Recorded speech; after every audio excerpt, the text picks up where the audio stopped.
Кейбір адамдар жаңа ойбай кемпір болдым деп маған жазып қояды енді анда-санда. Қайда қашамыз?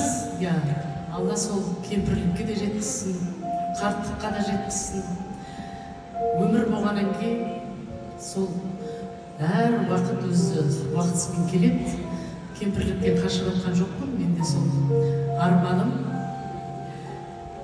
қызымның бір теңін тауып, сол қыздан бір жиеншақ көрсем, соны нәберем, аймалап отырсам,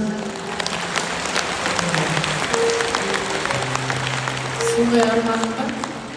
Сондықтан да енді пенсионерка деген атымыз бар, бірақ анда-санда бір шығып қойғанда дұрыс қой деп шығып жүрміз енді. Жастар көп қой, жастарға жол беріп жатырмыз.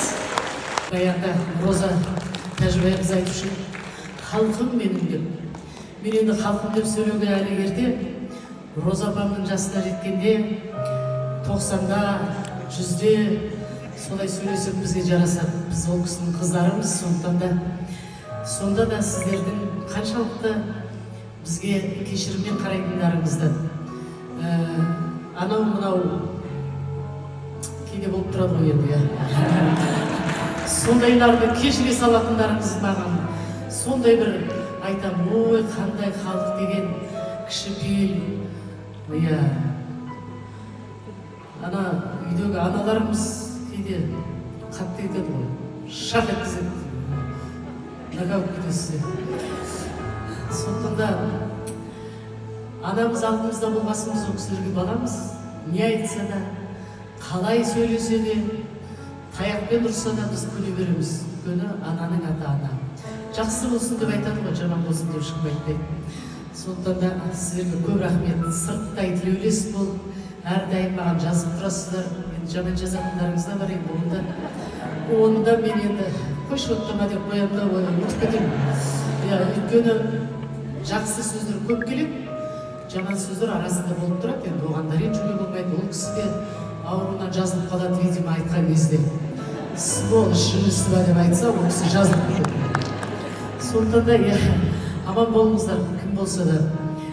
Атақ өзімізді қуып жүрсін, біз атақтың артынан қумайық деп. Өйткені оның жүгі ауыр болады. Кейбір адамдар халық әртісі бар, анау бар, мынау бар енді. Толып жатыр ғой атақ деген. Барыс деген атақтар бар екен. Қандай атақ құрсын? Парасат деген. Менде ондайлардың біреуі жоқ, енді алып та келмейді. Өйткені жүгі ауыр. Халық әртісін алғанда көп адамдар айтты ғой енді. Ойбай, абай сатып алып берді деп. Содан атаққа көңілім қалып қойды. Содан кейін ешкімнен атақ сұрамаймын да, бағым да келмейді, бермесе тіптен қуанамын. Осы халық әртісін алып жүрсем, соның өзі маған жетеді, иншалла.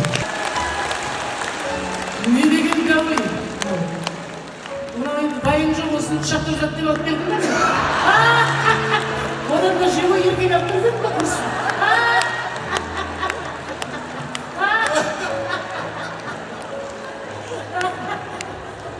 Мен енді өзім кең көйлек киетін қазақпын. Ауа жетіспей тұрады, мен тар көйлек кисем ауа жетпей қалатын деп тұрады. Шешем солай үйреткен ғой. Әйтпесе Құдайға шүкір, сол емес. Ешкімге кем емеспіз. Аяқ-қолын алғадай деп біреу айтқандай. Кейбіреулерден абай жатырмыз ғой, естіп атқан шығарсыздар.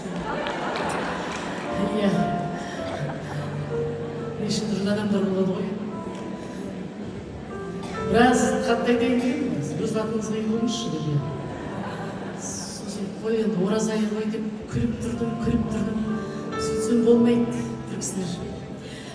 Өйткені уақыт болмайды, тез барып киіп, дастархан ауыстырып, ананың бәрін бүйтіп шешіп жатыр. Өзім киінем, өзім шешінем. Менде андай гример деген жоқ, директор деген жоқ менде. Өзім чемоданды жинайым, өзім шашам, өзім бәрін киінем, өзім лақтырам, ұрыссам да. Ана бір күні бір қызды алғам, мінезім нашар ғой мен, сіздер ойлайтын шығарсыздар, бұлар жібекте қыз екен деп. Ойбай, білмей-ақ қойыңыздар. Әбден жүйкем тозған әйелмін ғой мен. просто ана жаңа өзім алдайын деп жүрген адамбыз ғой. Сол ана бір қызды алып, ана қыз шошыды ғой мені. Қайда деген кезде ойбай қашты. Ана өзің дайындап қойсаң, мына сырған анаған кел, мына тоқиды мынаған кел деп дайындап қоясың, сосын келесің ана лақтырып жібересің, тез киіп сүртіп бетті бояп деген сияқты. Сондай мектеппен өскен ғой мен. Біздер гүлдер ансамблінде сондай болады. Өзіміз киіп өзіміз шешейік. Еркек емес, уже еркек кемпір болды. Айтпай бермейсің.